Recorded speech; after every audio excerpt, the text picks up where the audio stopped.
Bares, restaurantes, lanchonetes, cafeterias e sorveterias são um total de 10 mil no Espírito Santo, representadas pelo Sindibares. E a conversa de hoje é com o presidente do Sindibares, Rodrigo Vervluet. Bem-vindo ao Histórias Empresariais. Prazer estar aqui. É um setor que emprega muita gente, né? Eu acredito. Olha, o setor que mais emprega no Brasil, né? É mesmo? E, assim, eu sempre costumo falar que se você abrir num espaço físico, qualquer tipo de comércio ou serviço, nesse mesmo espaço você abrir uma lanchonete ou qualquer empresa do ramo, você vai certamente empregar pelo menos 5 vezes mais. Uhum. Então, é um setor que demanda muita mão de obra. Então, a gente está sempre nessa busca por mão de obra, por qualificação, né? E para trazer gente para o setor, que é um setor que é fascinante aí, né? Que vive de servir as pessoas. Sim, verdade. É um momento, né, de confraternização, muitas vezes, das famílias, dos amigos, né, onde você realmente vivencia ali. Eu costumo dizer que é o quintal das casas das pessoas, né?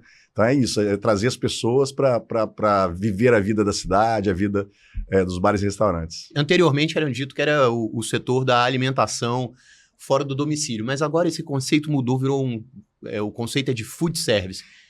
Food service, né? Food service hoje ele é mais adequado, até porque você teve um crescimento exponencial de delivery. E aí, delivery você naturalmente está comendo na sua casa ou no seu trabalho. E é totalmente pertencente ao nosso setor. Então, a terminologia foi evoluindo para food service, que é algo que eu acho que, inclusive, se encaixa melhor, porque nós somos realmente um serviço, né? Aliás, nós somos serviço, comércio e indústria, mas nós somos um serviço, for para resumir, um serviço de comida, de alimentação, né? Então acho que fica hoje mais, apesar de ter essa pegada internacional da expressão, mas eu acho que se adequa melhor. A alimentação em domicílio se tornou uma coisa muito forte, sobretudo durante a pandemia, que era a saída, né? Não havia como funcionar, como operar.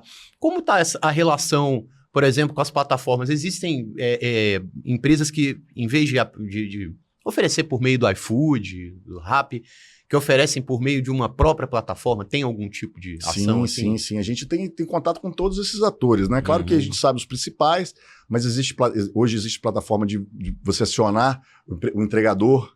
Hoje tem plataforma, como você falou, de entrega, de pedido, né?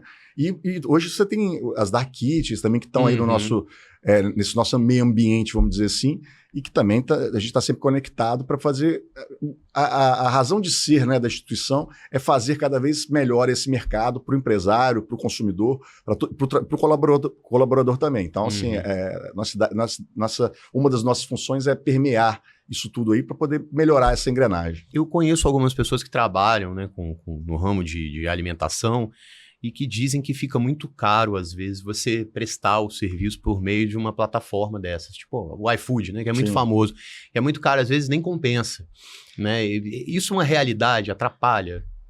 Veja bem, é uma pergunta muito boa e um tanto quanto multifacetada a resposta, porque, assim, realmente não é algo barato, mas a gente tem, inclusive, feito alguns informativos, alguns podcasts também, que a gente tem o nosso podcast do Sindibares, para tentar cada vez mais informar o empresário, porque é caro, mas você tem que saber usar para ele ficar barato, né, baratear, vamos dizer assim, o custo. Porque ele também te proporciona muita coisa. Então, no momento que você entra na casa de um número infinito, muito grande de pessoas, você está aumentando sua venda, está possibilitando aumentar sua venda. Então, você tem um lado do custo, sem dúvida, mas tem um lado do benefício. E você sabendo usar da melhor forma esses benefícios, né, se posicionar melhor, aí é um papo longo, mas se posicionar melhor, tempo de entrega, preço, precificação, tudo isso, você acaba podendo extrair dessa ferramenta do iFood que você falou, o melhor retorno possível. Então, sem dúvida, você tem que botar numa planilha, fazer todos esses cálculos aí, gerenciais, mas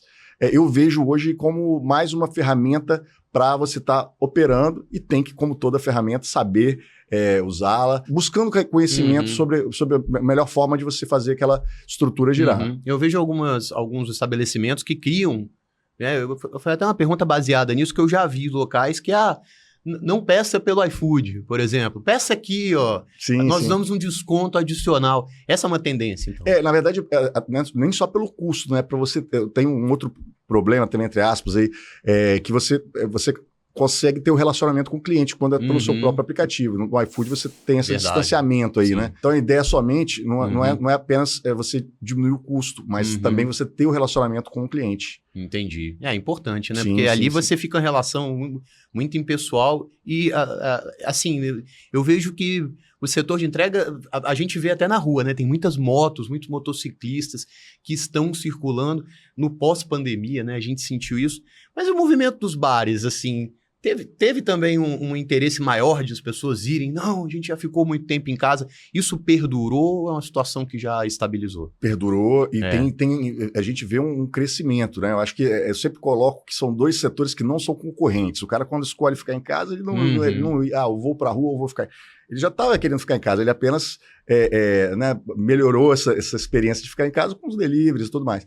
E, como eu disse, um outro setor que é aquele momento que você quer fazer seu social, você quer ir ver o jogo na rua, você curtir ali com a turma do bar, do restaurante. Isso realmente é algo que as pessoas entenderam ainda mais a importância disso, depois da pandemia, como você bem falou, desse convívio social, né? Que é o que você quer ali, ver as pessoas, ser atendido por um garçom, toda essa experiência que não tem concorrência com o delivery. Então, ambos os lados vêm em crescimento e fortalece o setor para nós. A gente quer isso mesmo e a gente quer sempre munir esses empresários de melhores informações, melhores serviços, como sindicato, como associação, para que eles se desenvolvam de uma melhor forma. A gente tem aí no noticiário, no geral, a percepção de que os jovens mudaram os hábitos, né, de diversão, de entretenimento.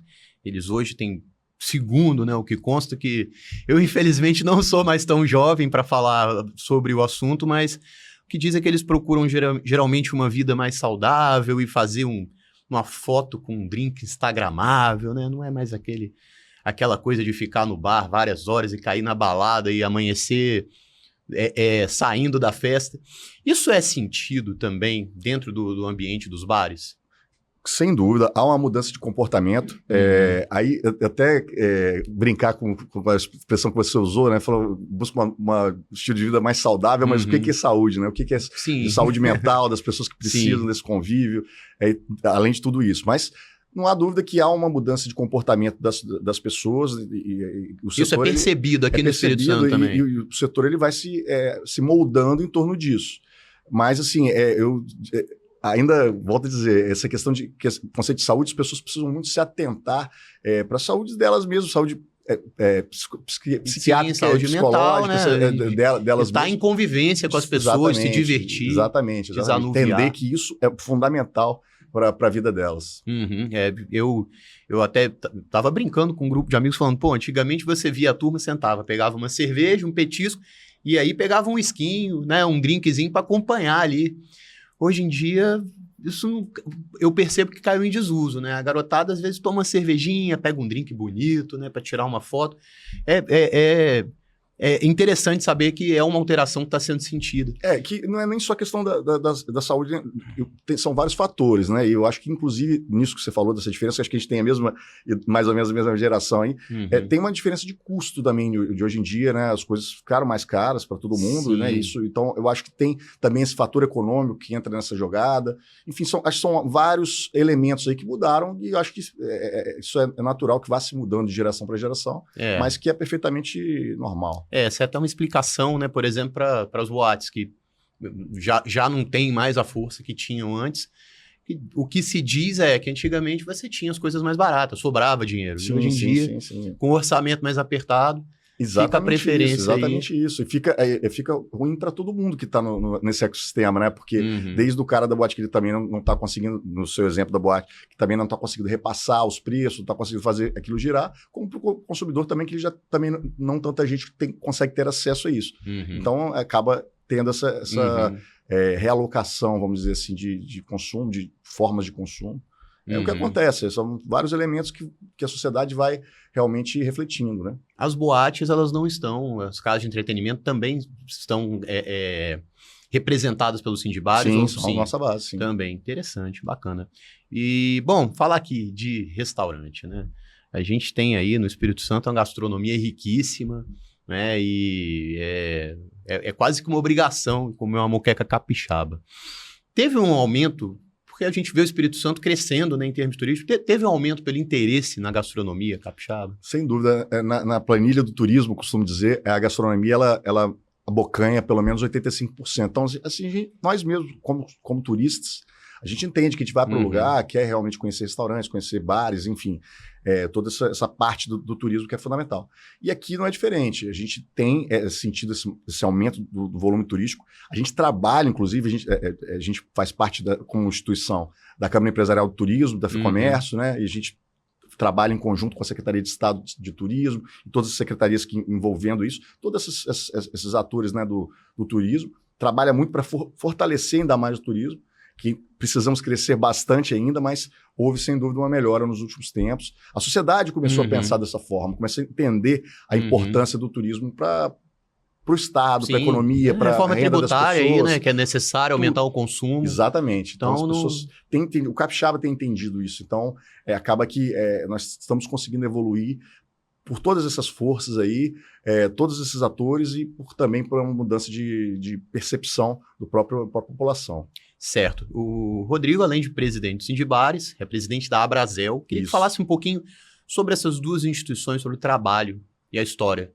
Então, são duas instituições diferentes, né? Como você falou, o sindicato dos bares, ali, o sindicato patronal, ou seja, ele representa os empregadores, vamos dizer assim, do setor. Inclui cafeteria, restaurante, boate, lanchonete, sorveteria, tudo. Carrocinha de cachorro-quente também. Tudo, tá na nossa base. Isso aí. E a gente faz parte, né, do sistema sindical patronal, que aí estamos abaixo da FEComércio, que por sua vez está ligada à CNC, Confederação Nacional do Comércio. Então, é o sistema sindical nosso. A Abrazel já é um sistema associativo, né? A nossa associação, que é a Associação Brasileira de Bares e Restaurantes, que também tem uma representação nacional, tem representação em todos os estados da federação, e aqui eu tenho a honra de ser o presidente da Abrazel do Espírito Santo. E também é proprietário do Seu Joaquim. Exatamente. Quem não conhece está convidado, das Bermudas ali. A gente está aberto de quarta a domingo. Vão lá conhecer a gente, venham nos conhecer, que vão ser bem recebidos, vão ser bem atendidos. E vão curtir uma boa gastronomia, boa bebida. Só para entender aqui, o Sindibares ele tem 10 mil, né, representa 10 mil empresas. Quantos empregados, assim, tem uma estimativa, tem um cálculo? Sim, a gente estima cerca de 90 mil empresas. 90 mil pessoas trabalhando. Trabalhando no setor diretamente, né? E fora toda uma cadeia de indiretos que a gente movimenta, seja músicos, seja terceirizados, seja até essa cadeia de delivery que eu estou falando, que envolve outros terceiros. Fora, não estou contando eles, 90 mil pessoas trabalhando diretamente no nosso setor. 90 mil pessoas, e você falou de uma coisa que eu quero fazer até um parênteses para saber um pouquinho mais. Músico. Saiu um estudo nacional mostrando que os músicos tiveram um incremento no mercado de trabalho, houve um aumento na procura. O músico foi uma coisa sem paralelo no passado mais recente. Queria saber se realmente é perceptível isso. Eu acho assim, que as pessoas buscam cada vez mais, né, esse tipo de entretenimento, o que acaba refletindo no próprio mercado, né? Sem dúvida, assim, o que eu sinto como empresário, até como né, tá encabeçando o setor aí, de que realmente as pessoas buscam cada vez mais esse tipo de entretenimento. O Seu Joaquim tem música, por exemplo. A gente tem música de quinta a domingo lá. Então, eu vejo que realmente há essa demanda, as pessoas querem cada vez mais, e isso é natural que reflita no mercado dos próprios músicos, né? Teve um aumento na procura do cliente por esse tipo de serviço? É perceptível que o cliente, hoje ele está bem, cada vez é natural também, bem ciente do que ele quer.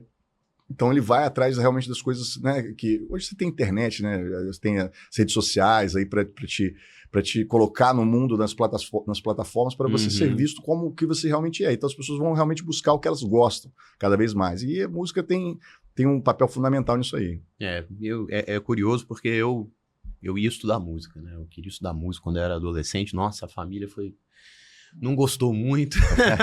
Chegou a estudar? Não. Mas, assim, hoje em dia a gente já tem um panorama diferente. Porque tem uma demanda, né? A tecnologia está vindo aí, vai mexer com todo mundo. Provavelmente também vai mexer com os músicos. Mas, por enquanto, a gente está vendo a movimentação no mercado. Mas aí eu acho até que a questão vai mexer com os músicos, com a tecnologia eu concordo, mas assim, eu acho que isso ainda vai ter uma busca pela humanização das relações. Acho que o músico tem um papel fundamental nisso. Eu acho isso também. Acho que você nunca vai deixar de querer ver alguém ali tocando para você. Exato. Para ter um som mecânico.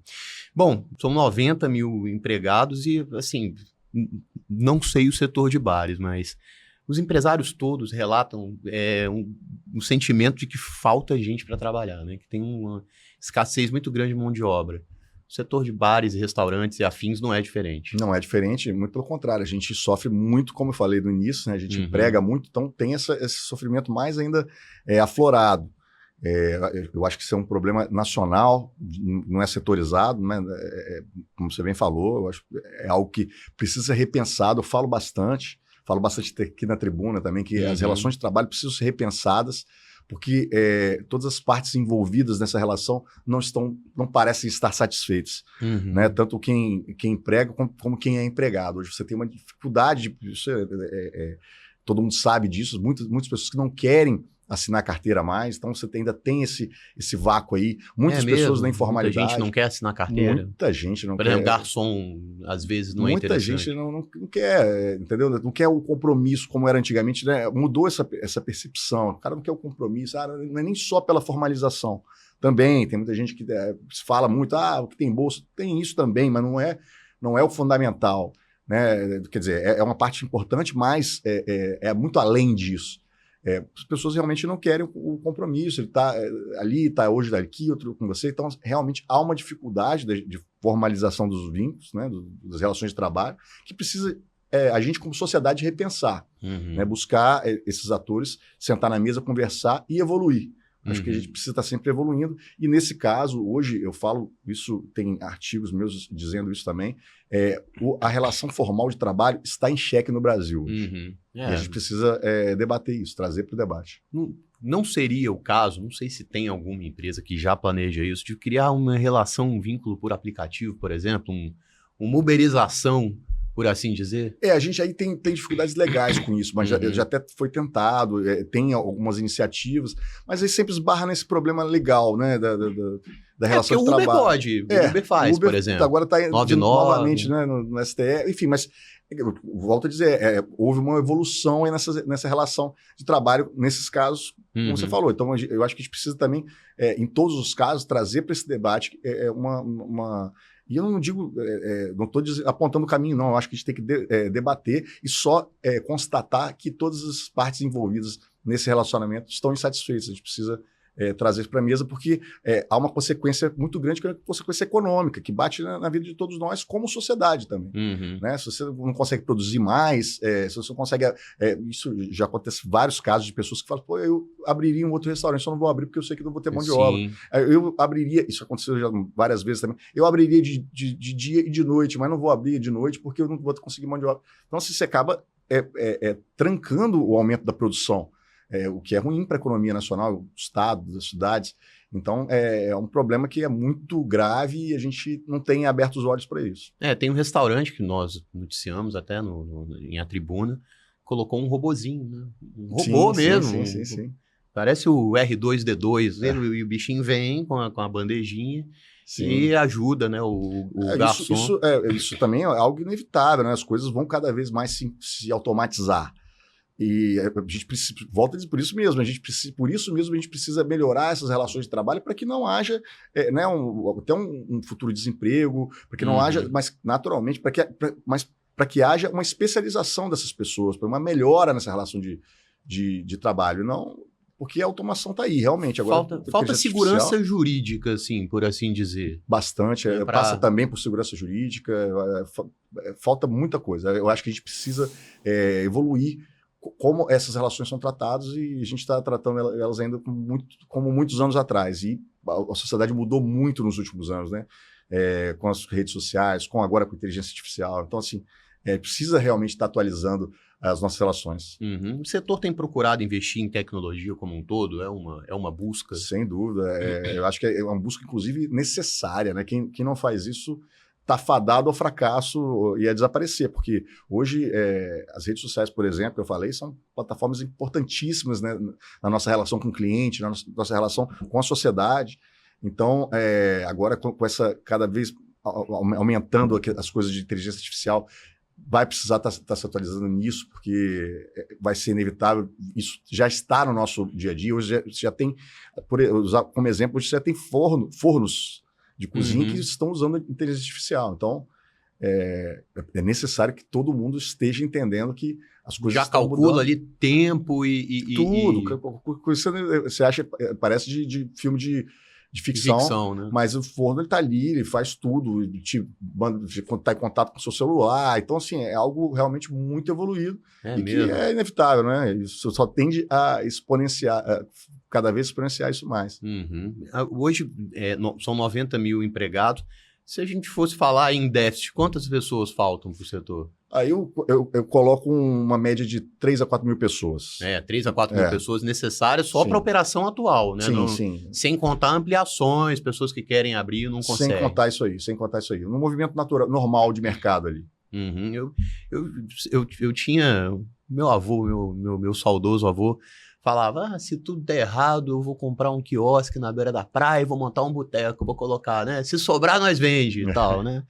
É uma piada aqui, mas muita gente fala nisso e não se dá conta do tamanho do trabalho que é ter um restaurante, um bar, um botequinho que seja. É muito trabalhoso, porque já comentei isso, nós somos comércio, nós somos serviço e nós somos indústria. A gente transforma os alimentos, transforma as coisas para servir, vende para você e ainda é o serviço de você ser atendido, tudo ali. Então, é uma operação muito complicada, a gente lida com perecíveis.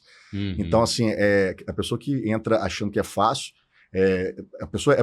todas as pessoas são muito bem-vindas no nosso ramo, mas, assim, a gente, como instituição, está aqui exatamente para muni-las de o máximo de informação possível, porque o que a gente quer é que elas prosperem, que a sociedade prospere. Né? Então, é um ramo difícil e nós estamos aqui exatamente para isso, para facilitar, levando informação, levando fornecedores, parceiros, levando toda essa gama de coisas que a gente tem para facilitar essa entrada, e esse cara que já está no mercado pode também nos procurar. A gente está aqui para ajudá-lo.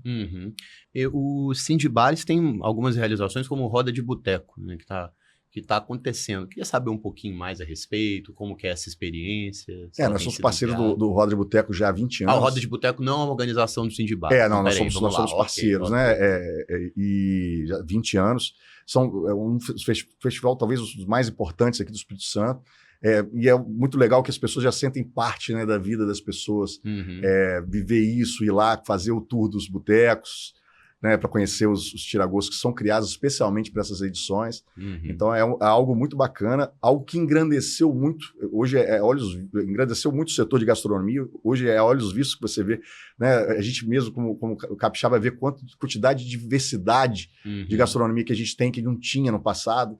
Então, assim, isso tudo é devido a esse esforço né, de festivais, de toda essa cadeia que vai enriquecendo e acaba sempre trazendo para o público, né, para o capixaba, para o turista, uma gastronomia cada vez melhor. E vai ter o Botecão, né? No final é o Botecão, né, que sempre tem uma atração nacional muito bacana, e ele é um encontro de todos esses bares que participaram com os seus clientes. Então é um evento sempre muito legal. Certo.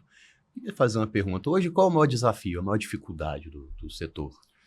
Eu não vou falar da mão de obra, porque eu acho que seria chover numa olhada. Eu acho que o grande desafio do setor é realmente vou citar alguns, vou dividir eles em alguns. O empresário se entender pertencente ao setor, né, e nisso ele buscar a coletividade, buscar esse aperfeiçoamento que nós e diversas outras instituições também proporcionam, para que a gente tenha cada vez um setor melhor, mais fortalecido, né? Mais dinâmico, para que a gente possa servir a sociedade da melhor forma, cada vez melhor. Esse é um ponto. Agora eu quero saber hoje mais. Esse é um ponto. Desse pertencimento, né? É um dos desafios. O desafio que você falou da mão de obra é grande, né? Imaginei. E eu acho que também o fator Brasil é sempre um grande desafio. Ele também não é só do setor, mas do setor empresarial como um todo, né? Que é o que você falou, a insegurança jurídica, todo esse risco Brasil que a gente tem de segurança, até insegurança tributária que a gente tem. Então são muitos desafios que ser empresário no Brasil, a gente brinca, né, que ser empresário no Brasil você não está correndo risco, você está correndo perigo. É mesmo? Então, são muitos desafios, mas a gente, como empresário, gosta também de desafios. A gente nós estamos aí para isso mesmo, para desafiar e chamo meus colegas todos aí para a gente estar junto nesse desafio, porque junto, sem dúvida, a gente faz muito mais barulho, tem muito mais força. Tá certo. Reforma tributária, de que maneira o setor vê?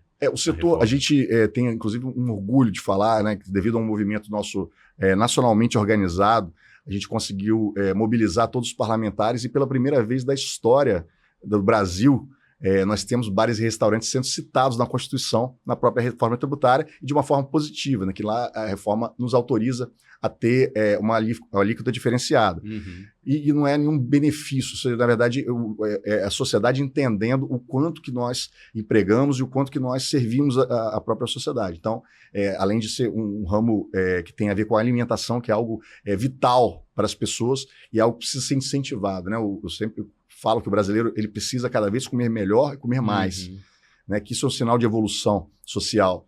E aí, na reforma tributária, nós estamos com uma alíquota diferenciada, então estamos, claro, como todos os setores, acompanhando esse movimento de transição, dessas novas legislações que estão chegando. Analisando, né? Analisando. Não dá ainda para ter uma noção. Eu entendo que a gente teve essa vitória e também precisamos ter um sistema tributário mais eficiente. Então, a nossa perspectiva ela é positiva, falando de uma forma geral. Tem aí uma projeção de melhora do ambiente, Sim. Talvez de redução de preço, ou ainda é muito prematuro falar?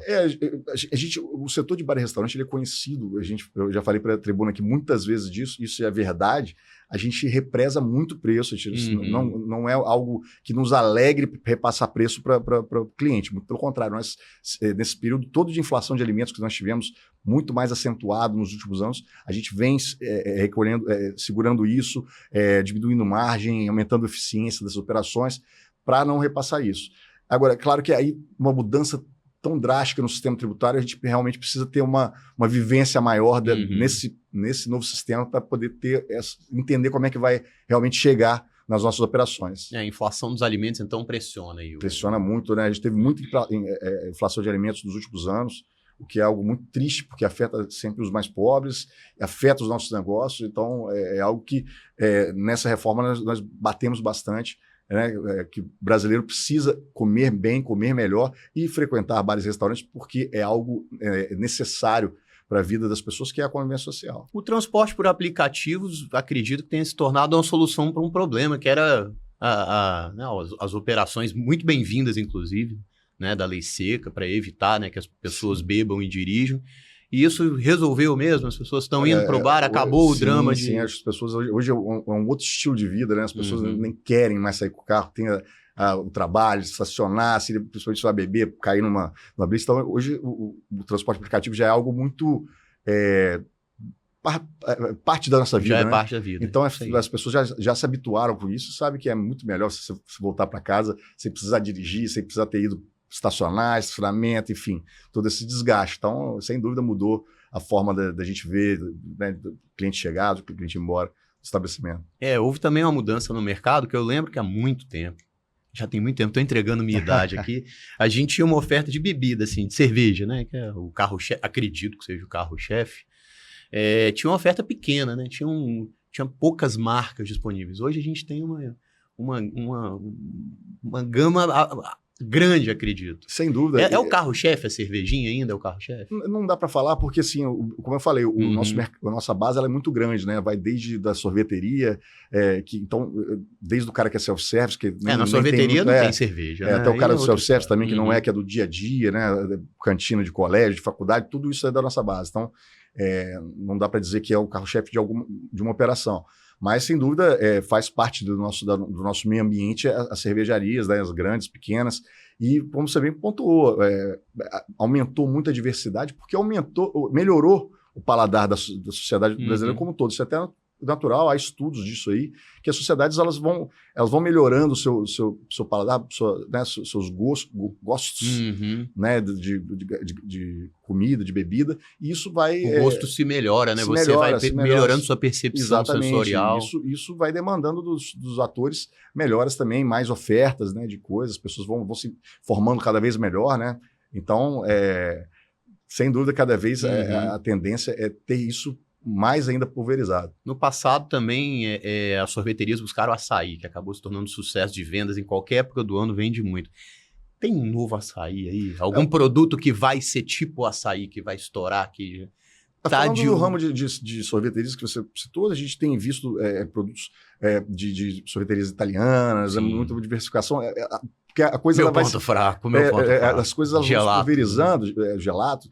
Então, assim, cada setor ele acaba tendo buscando o seu novo açaí, como você disse. Então, assim, a gente está sempre em busca dessa melhora para realmente buscar e servir o consumidor final, que é o nosso objetivo, da melhor maneira possível. Ok, vamos falar então do Rodrigo agora, que é advogado também. Sim. Falar, né, da trajetória profissional, o lado pessoal também. Torce pelo Flamengo, não é isso? Graças a Deus. Então, fica à vontade, quero saber mais sobre você me falou, sou advogado, advogo até hoje. Sou advogado, tem que entregar de idade também, você falou. Eu sou advogado já há 22 anos. Sou dono de restaurante já há 14 anos. Presidente do sindicato há 7. E sou casado, tenho uma filhinha linda, Alice. Flamenguista, como você me falou, isso é importantíssimo. Também tinha sonho de estudar música, como você falou. Estudei alguma coisa, mas não me considero músico. Mas mesmo? Eu me considero um curioso que gosta de tocar. E você tocava o quê? Eu toco ainda, né? Toco violão, enfim, arranho alguns outros instrumentos, mas nada profissional, não. Mas gosto muito. Quem sabe não volta aqui para fazer uma apresentação pra gente? Não tem não, volto a dizer, não me comparo com os músicos. Mas já tocou, já pegou? Já toquei na noite há alguns anos. É mesmo? Qual é o estilo musical favorito? Eu gosto de rock, né? Rock. A pegada é do rock. É rock pop ou rock desde o pop até o pauleira? Desde o pop até pauleiraço, talvez não. Hard rock de Sepultura já não é muito meu estilo, não. Entendi. Mas gosto aí heavy metal, acho legal também. E o que atrai mais gente para um restaurante, para um bar? Qual é o estilo? Aí eu acho que vai muito da pegada que o restaurante quer dar, né? Depende. Tem restaurantes que são muito bem-sucedidos, desde o jazz e bem-sucedidos com pagode, com sertanejo, vai muito da segmentação. E tem público para todo mundo. O sertanejo ainda está dominando tudo, né? Eu acho assim, até percepção cultural geral, que pelo menos eu imagino, também estou um pouco fora do mercado como você também, mercado da noite, vamos dizer assim, geral. Mas eu creio que deu uma equilibrada, assim, já não está tão mais na crista da onda. Mas realmente é uma percepção pessoal minha. Você acha? Eu creio que sim. Mas, assim, enfim, claro, sem dúvida é muito forte ainda, né? Mas eu vejo assim, enfim, mas tem o seu mercado e é um mercado muito bacana. É isso aí. Bom, Rodrigo, obrigado, tá, pela sua presença. Foi ótima aí a conversa. Eu que agradeço, estou à disposição, sempre é um prazer estar aqui na tribuna, eu me sinto em casa aqui. Tem uma coisa que a gente deixou de falar? O espaço está aberto aqui. Se quiser mandar um recado... Cobriu legal aí. Manda um recado aqui para os meus colegas, empresários, bares, restaurantes. Venham com a gente, sigam a gente lá no Instagram, né, @sindebares_com_demudo.abrazel.